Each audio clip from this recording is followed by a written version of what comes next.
dito po kung ano pong nangyayari at kaganapan dito ngayon. At hopefully, masagot ko rin po yung mga katanungan na inyo pong ibabato. Maraming salamat. We also would like to acknowledge our Sergeant Arms, General Naptaas, and our Director Ruben Manahan. Sino pong magtatanong ng unang question? Ian Cross from GMA 7. Bago natin tanungin si Congressman Chua, General Taas, pwede ba nating malaman yung narrative? Anong oras ba dumating dito si VP Sara? Kailan niya intended umalis po? Maraming salamat, Ian. Napansin mo kanina ka pa nakatingin sa akin, so alam ko na ako yung unang-unang mong tatanungin. So let me share with you what transpired. I'll give you the chronological timeline of the events that transpired from yesterday until noon today. As regards the visit in the House of Representatives of Vice President Sara Duterte. Let's start with, just give you a very brief rundown by time. At about 2 p.m. yesterday, the arrival of the advance party of the OPP inside the complex of the House of Representatives. And about 2 hours after that, just before 4 p.m., the security team of the Vice President coordinated with our Legislative Security Bureau. And we basically briefed them about our House rules and the security protocols and guidelines. At about 4 o'clock, we received an advice from the security that the Vice President is on her way. However, it was not until 19:45, or about 2 hours after, that the Vice President actually arrived. And she was brought directly to the visitor center of the House of Representatives, situated at near the South Gate. There, we also brought Yusek Sulaika Lopez for them to meet. And they were there until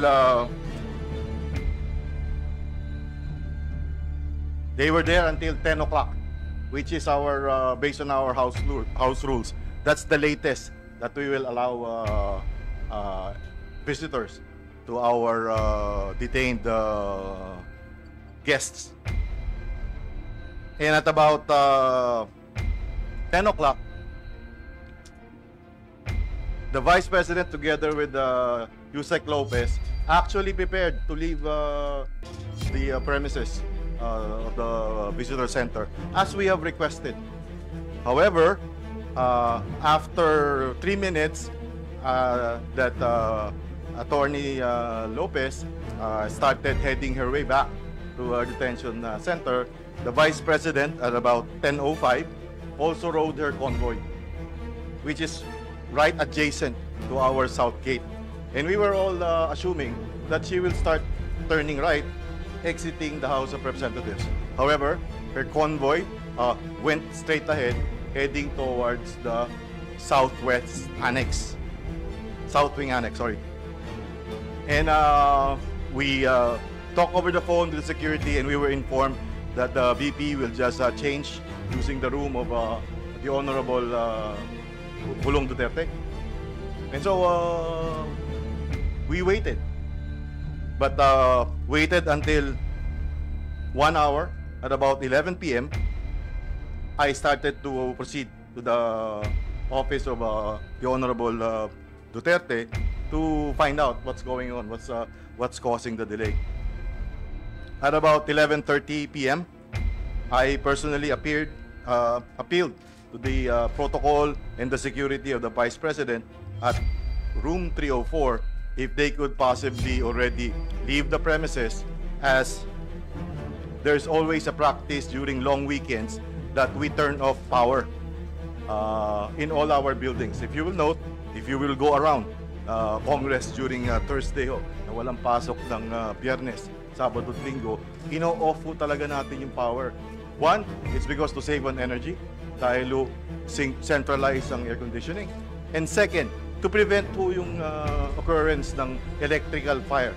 Dahil hindi po natin alam kung mayroon nakapag-iwan ng mga chargers or laptops or whatnot. sa kanya-kanya mga opisina. So standard doon natin ginagawa yun.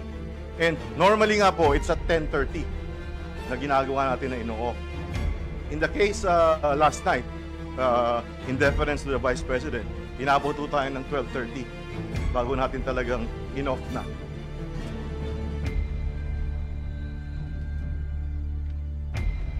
So, simula ho midnight or 12:30 in the morning hanggang kanina umaga, the close-in team or the Vice President stayed locked inside room 304. So about 7:30 this morning, upon request of our personnel and finance office, we had to turn on the power again dahil magtatrabaho po sila sa SWA. So that's about 7:30 this morning. 8 o'clock, the Vice President security team remained locked inside room 304. At 10:53, we noticed the Vice President together with entourage left the room of the Honorable Pulong Duterte, and we followed her all the way to the detention facility. At 11:07 this morning, the Vice President was allowed by the chairman of the Governance Committee to visit and once again discuss with Attorney Zulaika Lopez at our House of Representatives Custodial Center. That's about all I have for you. Thank you. Sir, General Taas, wala naman siya complaint na siyempre nawala ng kuryente, so magdamag siyang walang power doon.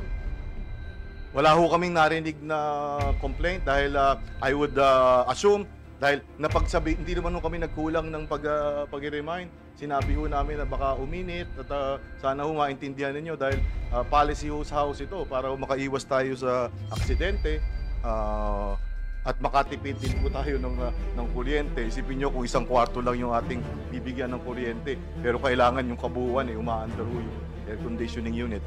Imagine nyo na ho kung gaano kalaking General, doon sa huling pag-uusap nyo, nakita namin kanina, kailan daw po aalis dito si VP? May sabi po ba siya? Ano po bang sentimiento niya? Hindi po namin napag-usapan yung kailan siya aalis. As far as yung kailan siya aalis is yung usapan between us at saka yung security at saka yung protocol. Hindi po tayo nagsasabi kay Vice President noon. However, ang napag-usapan po namin kanina is hinihintay ko lamang bago ko siya papasukin doon sa detention facility, yun nung approval ng aming butihing chairman na indeed inaprubahan po yung pagbisita doon sa detention facility. Dahil kung matandaan po ninyo, kahapon ho, hindi yung detention yung pinag-meetingan nila. Doon po tayo sa visitor center dahil strict ho yung mga protocols sa detention center. Kaya ho, mas maganda doon sa kabila. Yun ang pinag-uusapan namin. Sabi ko, baka pwede po na doon tayo sa kabila. Pero minarapat ng ating Vice President na Tito. At inaprubahan naman ating Chairman. Last from my end, Sir, Congressman Chua, kayo po, ano po ang sentiments ng komite dito sa nangyayari ngayon dito na pagbisita po ni VP Sara? Well, briefly, bigyan ko muna kayo ng background kung ano po yung mga nangyari. Nagkaroon po ng mga exchanges of correspondence. Nagpadala po sa akin ng sulat, mga letter requests ang si Attorney Zulaika, ganun din po si Vice President at saka si Congressman Pulong Duterte. Ang request po ni Attorney Zulaika una ay kung pwede siyang i-allow na pumunta sa kanyang therapy. So ito po ay sa ating pong correspondence, pinapayagan po natin siya provided ibibigay po niya yung oras, yung lugar, at saka i-escortan po siya ng ating Sergeant at Arms, tao ng Sergeant at Arms. Pangalawa, sumulat po sa atin si Vice President kung po pwede na mag-stay siya kasama si Attorney Zulaika for the duration ng kanyang detention. Ito po ay hindi natin inalaw dahil unang-una hindi naman po siya part ng na ikukulong. So, pero sumulat uli siya, humingi siya ng permiso kung po pwede na mabisita niya si Attorney Zulaika, at yun naman po ay pinayagan naman po natin.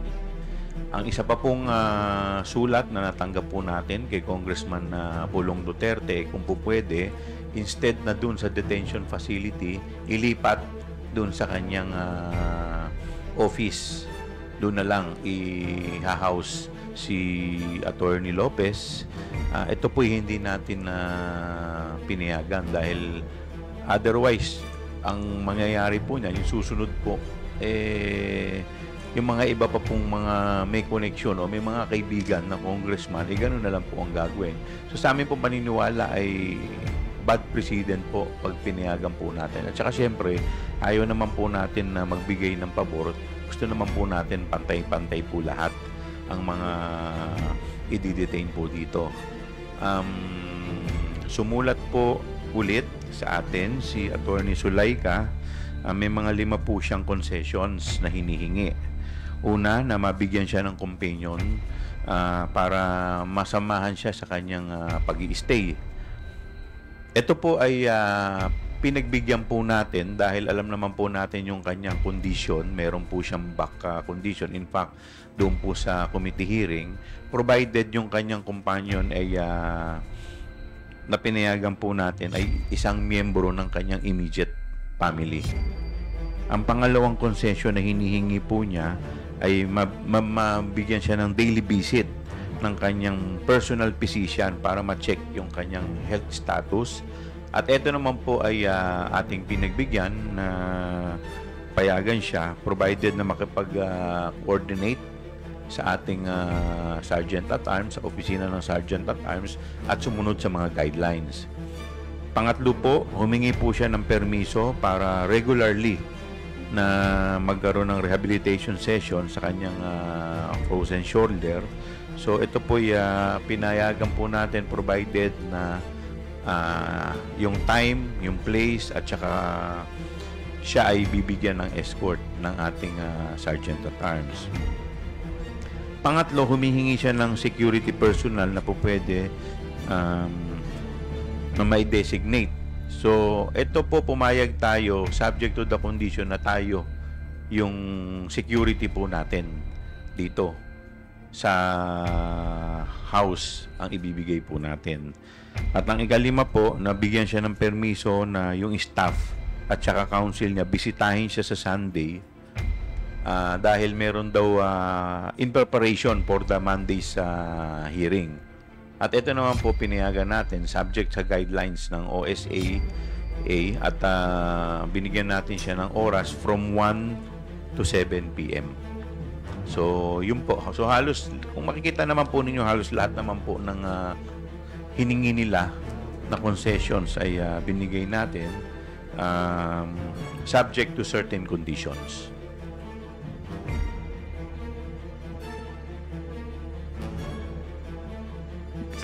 Sir, hi. Tristan po from Newswatch Plus. Sir, confirm ko lang yung first request ni VP Sara is to accompany Attorney Lopez po na magstay siya rin sa detention, sir, until matapos ni Attorney Lopez yung detention niya. Yes po, yun po yung initial letter niya na hindi naman po natin napagbigyan dahil siyempre meron naman po tayong sinusunod na guidelines. Pero yung pangalawang sulat po niya na kung po pwede bisitahin si Attorney Lopez, yun naman po ay pinagbigyan natin subject to guidelines din ng Sergeant at Arms. Excuse me, Miss Vivian from ABS. Good afternoon. Sir, so hindi po pinayagan si Vice President Duterte na magstay dun sa detention facility, pero outside the detention facility pero within the Batasan compound, allowed po ba si VP po mag-spend for example ng weekend doon? What do you mean? For Ang example, request po kasi niya is samahan si Attorney Zulaika sa loob ng detention. Hindi naman po natin papayagan kasi hindi naman po siya detainee. At saka sa totoo lang, syempre medyo high profile po ito eh. it will require so much security. Security risk po to dahil pangalawang pangulo po to. I do not know if we have enough security dito para mabantayan ang pangalawang pangulo. Kasi I understand last night doon siya nagstay sa office ni Representative Duterte. So, pwede po ba siya doon magstay for the night?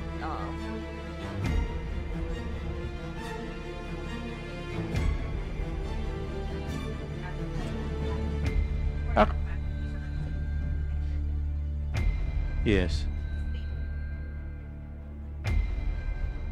Hindi ko po alam kasi sa guidelines, pero kasi po kung pinakikinggan ko po kanina yung sinasabi ni Sergeant at Arms, medyo risky rin po dahil may mga protocol po tayong sinusunod dito. So could you imagine kung mag-i-stay ka po doon, ikaw lang, yung isang opisina lang ang bubuksan natin. Pero yung buong, kagaya po na sinasabi ni Sergeant at Arms, centralized, parang medyo hindi naman po yata maganda yun. So, sa akin naman po, wala naman po masama kung umuwi at pagkatapos the following day, po pwede naman po bumalik. Welcome naman po. Yun naman po talaga yung, maski naman po yung mga lawyers ni VP, i-allow din po natin sa mga ganong klaseng arrangement. So, until what time po pwede Representative Chua or Sergeant Sir Taas, kung hanggang anong oras po pwede si VP Duterte dito today, and sa weekends po, ano yung schedule ng visit na ipapayagan po natin? Hindi lang po kay ating pangalawang Pangulo, sa lahat po ng bibisita sa ating mga nakadetain. Ang policy po natin is pag-aho merong session, inaalaw po natin hanggang alas 7 ng gabi. Dahil obviously, marami yung tao from Monday to Wednesday. However, pag po Thursday hanggang weekend, subject po sa approval ng committee na may hold po dun sa ano. So, pwede po nating i-allow hanggang 7 din ng gabi. Dahil anything beyond that, overtime na nga po, tama po si Chairman Chua, napakarami yung security yung kailangan nating i-devote doon sa isang bisita lamang. Ako po, simple lang po ang opinion ko po dito. Sana naman po yung respeto po at yung leniency na binibigay po natin sa ating Vice President, suklian din naman po niya ng respeto sa atin. Yung mga tao po kagaya po ni Sergeant at Arms at yung mga personnel po dito po sa House Rep, ginagawa lamang po yung kanilang trabaho alinsunod po sa guidelines. So pag may nangyari naman po, unang-una po si ating Vice President, high profile po yan na personality, hindi naman po yung ordinaryong mamamayan. Pag may nangyari po dyan, sagutin din po nila yan. So, sana po, wala naman pong masama na makipagtulungan sa amin.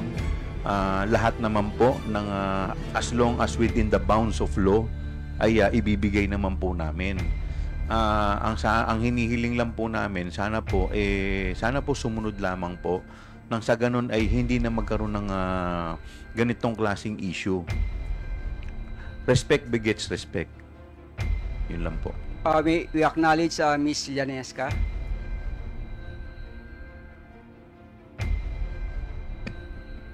Good afternoon po. Llanesca Pantilla, May News Online. Sir, what would happen if the Vice President chose to stay? What would be ano ba yung provided for by the rules of the House? Given such, in the event that there is a defiance on the part of the Vice President? Wala pong nakasaad doon sa House dahil nga po sa rules natin, dahil nga I believe the House rules was made with the principle na tayo mga Pilipino ang pinaka most hospitable na mga mamamayan sa buong mundo, na kaya po kung ano lang yung i-request sa atin, pinagbibigyan naman natin. So, hindi ho na-cover yun kung ano yung gagawin. At ngayon nga po, kung gamitin itong pagkakataon na to para ipaabot, yung pakiusap na rin po ng mga security ng ating pangalawang Pangulo, na kung maaari nga po, sabi ni Chairman kanina, pwede naman mong dumalaw bukas. Huwag na lang mag-stay dito sa gabi. Dahil alam niyo yung gabi, talagang kailangan doblehin natin yung security dahil pangalawang pangulo nga po ito. So kagabi po is medyo marami-rami yung nag-overtime.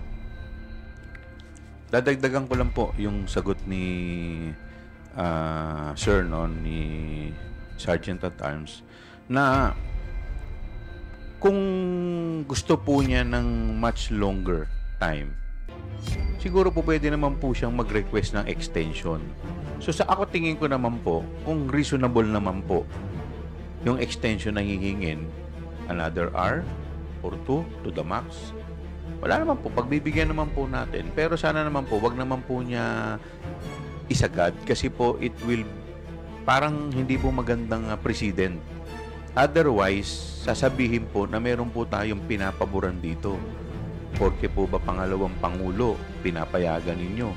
E paano naman yung mga maliliit na tao?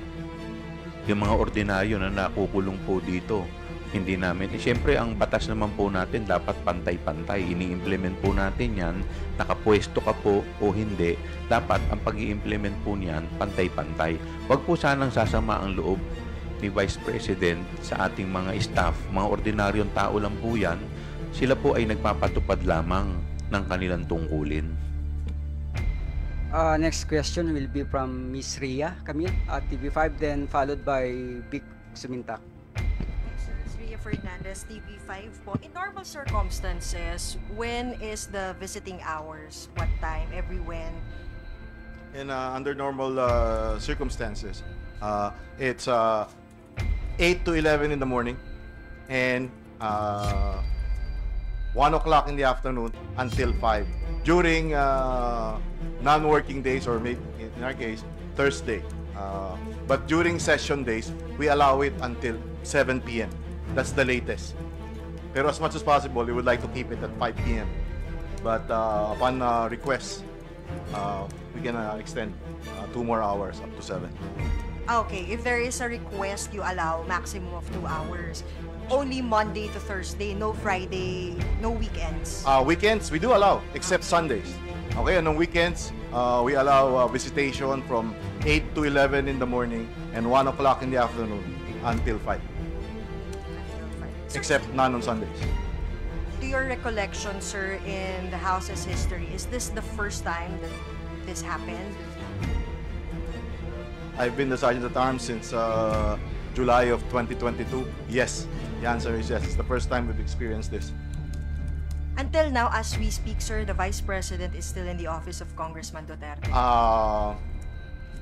Before coming here, she was still at the detention facility together with Attorney Lopez.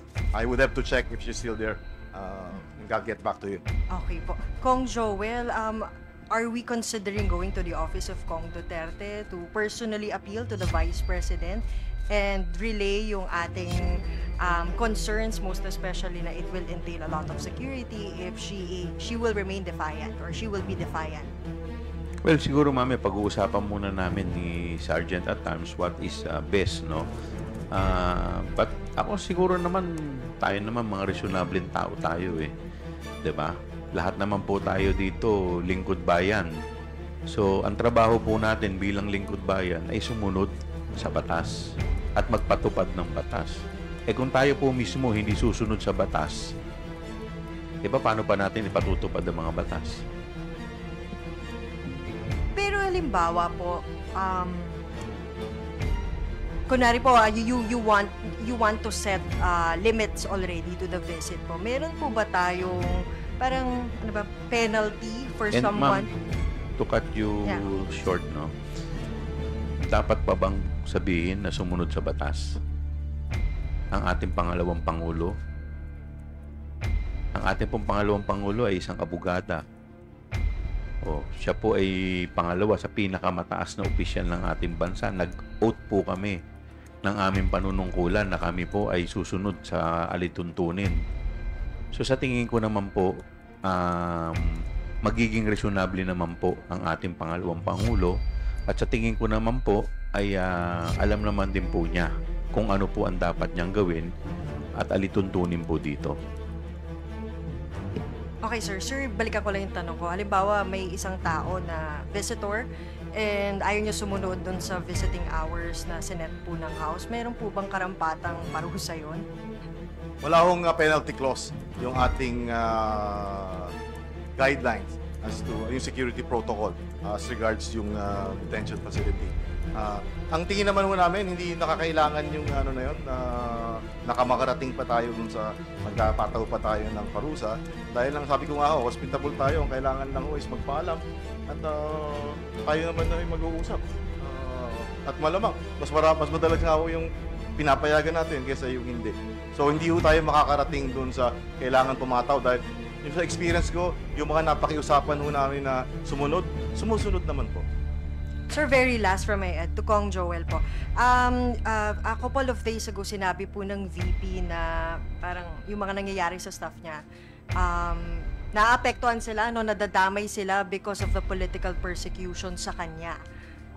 What's your reaction to that? Ito pong ginagawa namin, trabaho lang po namin to eh. At meron pong ni-refer po sa ating committee. Ito po yung inaksyonan po natin. At ang pinag-uusapan po natin dito ay pera po ng bayan. So, wala naman po kung nakikita dito na politika. Ang nakikita ko po dito ay may pera pong nawawala, may mga questionable po na transaksyon. At siguro po, ang tanging makakapagbigay linaw lamang po dito ay ang ating pangalawang Pangulo at yung kanyang mga staff. After Big Sumintak, dalawang questions na lang po. Salamat. Sir, good afternoon. Just a clarification. Kong Joel, what if the Vice President opt to stay gaya ng kanyang ginawa last night even without the electric supply in the office of Congressman Pulong? Then, anong gagawin? Trabaho po yan ng ating Sergeant at Arms. Kayang-kaya na po ni Mr. Sergeant at Arms yan. Pero sana wag na po niyang pahirapan dahil sumusunod lang po. Ulitin ko po ang pakiusap ko na ang ating pong mga empleyado dito, kasama na po dito ang ating Sergeant at Arms, ay ginagawa lamang po nila ang kanilang tungkulin at trabaho. Sana po sumunod po tayo sa mga patakaran dahil ito po ay pagpapakita lamang ng respeto sa institusyon. Our next question from UNTV. Hi sir, good afternoon. Just a clarification. Yung Vice President asked to stay with Attorney Lopez inside, but I just want to get or to know what were the specific reasons given by the Vice President, if any? Kasi kung ano lang ba, gusto lang ba niya pumasok, may reason ba siyang binigay, particular kung bakit gusto niya pong makasama yung kanyang Chief of Staff? Thank you.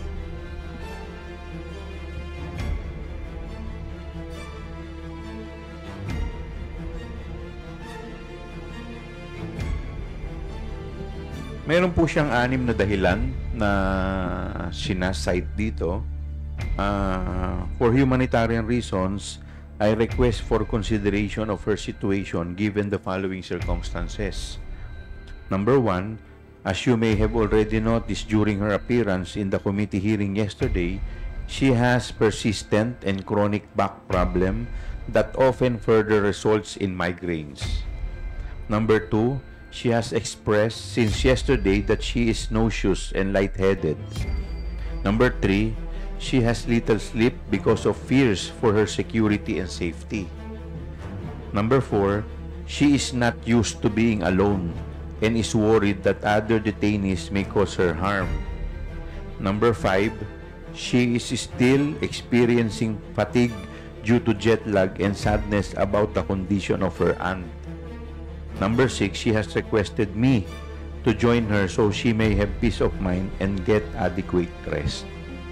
So yun po yung 6 na reasons kung bakit po niya nire-request. Sir, kaunting sundot lang. So, kasi yun yung kinukonsider niyo, tinitingnan niyo. So, hindi justifiable yung reasons na binigay po ng Vice President rather. Thank you. Well, unang-una, hindi po namin mai-allow siya dahil unang-una, hindi naman po siya detainee. Pangalawa, high profile po siya. Baka mamaya may nangyari po dyan. Kawawa naman po yung ating mga empleyado dito. Alam naman po natin, security risk yan. Pangalawang pangulo po yan. At pangatlo ay ngayon po, isa sa mga hinihingi po ni Attorney Zulaika, siguro mas maganda po kung immediate family. Yun po ang pinayagan ko po, yung immediate family. Thank you very much. Kung wala na po, perhaps we can, one more. Kung, siguro po, how would you describe itong mga ginagawa ni VP Sara? Because she's not attending your hearing, pero pumunta siya nung nagpunta po si PRRD dito. Pumunta rin po siya ngayon dahil nandito si Attorney Lopez, but hindi po siya pumupunta sa hearing. So, if you were to describe yung ginagawa po ni VP Sara ngayon, ano pong matatawag niyo dito, sir? Lack of respect in the institution. Nakikita naman po natin, no, na parang kung kailan lang niya gusto, kung ano lang ang gusto niya, yun lang ang gagawin niya.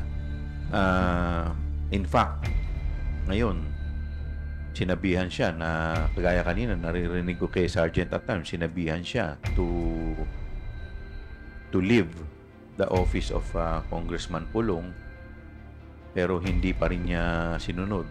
So, parang sa akin lang, no, na kasi tayo, official tayo dapat careful tayo sa ating mga aksyon. So, dapat ito ay tinitignan din natin kasi it will show our character. Nagre-reflect yung character natin sa ating mga aksyon.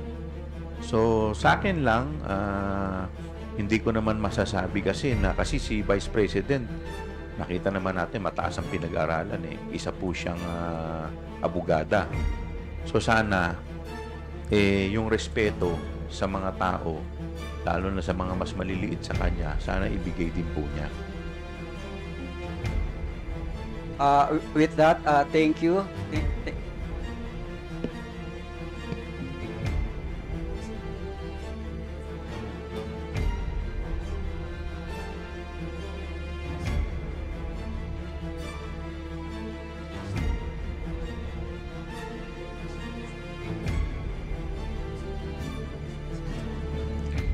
Well, to begin with, wala pa rin naman sinasabi si Attorney Lopez sa amin So, unless siguro may nasabi siyang medyo mabigat, maapektuhan. Pero as of now, hanggang ngayon, parang, in fact, isa nga rin yan sa dahilan kung bakit po siya naikulong ngayon. Dahil nga dun sa totality nung naging acts niya nung nakaraang hearing. So, hopefully, in the next scheduled hearing, magsabi na siya kung ano po yung talagang nangyari.